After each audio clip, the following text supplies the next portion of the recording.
let's learn about the mysterious, my loves. Okay, so this one is Lulu, which has been recommended from like 3 people. This one's not going to be that long, and it's probably going to be turned into a short instead of a video if it's short, like how lovely Scarecrow Girl was. So let's find out, why don't we? Before reading knowledge, Lucille Tiffany Greatfield, or Lulu, is a creepypasta character that appears in the story of the same name, Lulu. She was once an innocent girl who went to a private school, and changes happened when she attended that school. Follow her story through being bullied, tricked, and losing her eyes. So, personality. An innocent girl who is shy but social.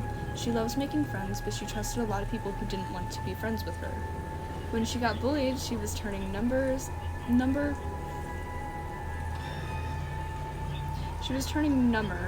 and less happy. That is spelled number, that is not number. They spelled number. It's fine. After she got 3 months of no school, she was too numb and was isolating herself.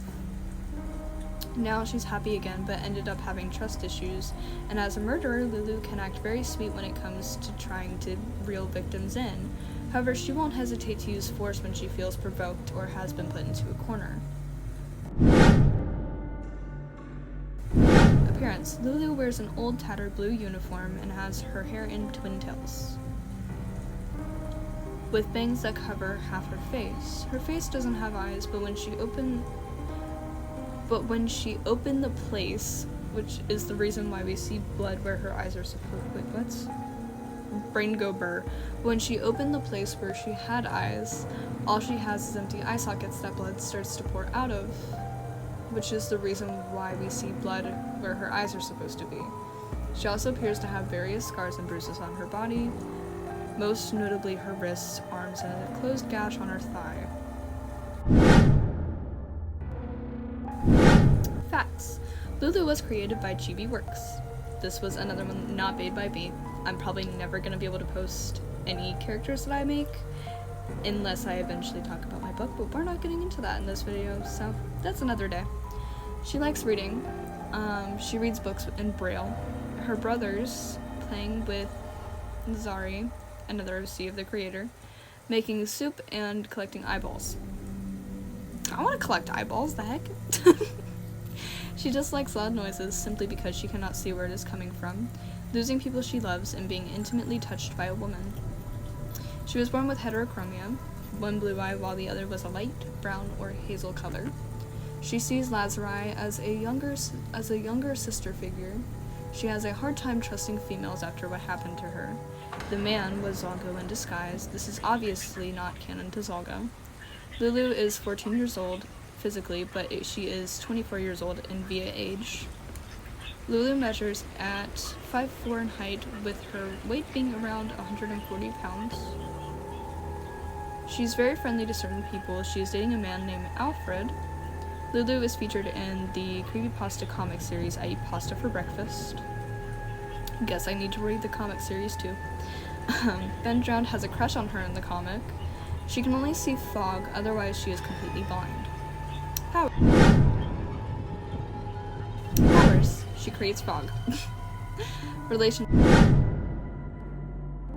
Relationships. Unnamed mother, deceased. Unnamed father, alive. Now we're into the origin. Oof. Ow. Spine hurt. Oof. Okay. Lucy was born of a Vietnamese woman and a Caucasian male. She had a love for books just like her parents and spent most of her childhood listening to stories her mother would read to her. Eventually, her mother had fallen ill from cancer and died, leaving Lucy with her father. She was very depressed and spent most of her younger age consumed in the fantasy world of her father's library. When she turned 14, her father was worried about her distant attitude and her cold nature. In hopes of bringing light back to his daughter, he decided on enrolling her in a private academy for girls so she can work on her social skills around other females.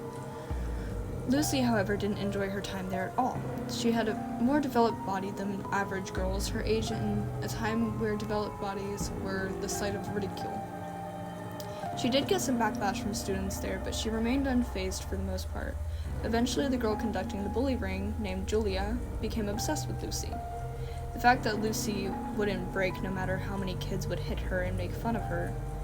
Julia wanted nothing more than to see Lucy fall off her high horse. The obsession soon grew ridiculously unhealthy. She wound up drugging Lucy. She figured the only way she hadn't tried to break her was sexually, so she'd give it a try. Despite Lucy trying her hardest to keep herself from being taken advantage of by Julia, was the last straw. She ran from the school to the nearby woods. There she met a man who promised to make it all stop, to give her the vision she desired to understand. In her weak state, she accepted the offer, just so it would all stop. Unfortunately, as the fog consumed her, her eyes were taken and replaced with an undying urge to remove the vision of others. Lucy's escape only trapped her in a never-ending loop of her own torment and trying to recapture her eyes. Though years had passed, she did find solace in keeping her just as sad as her.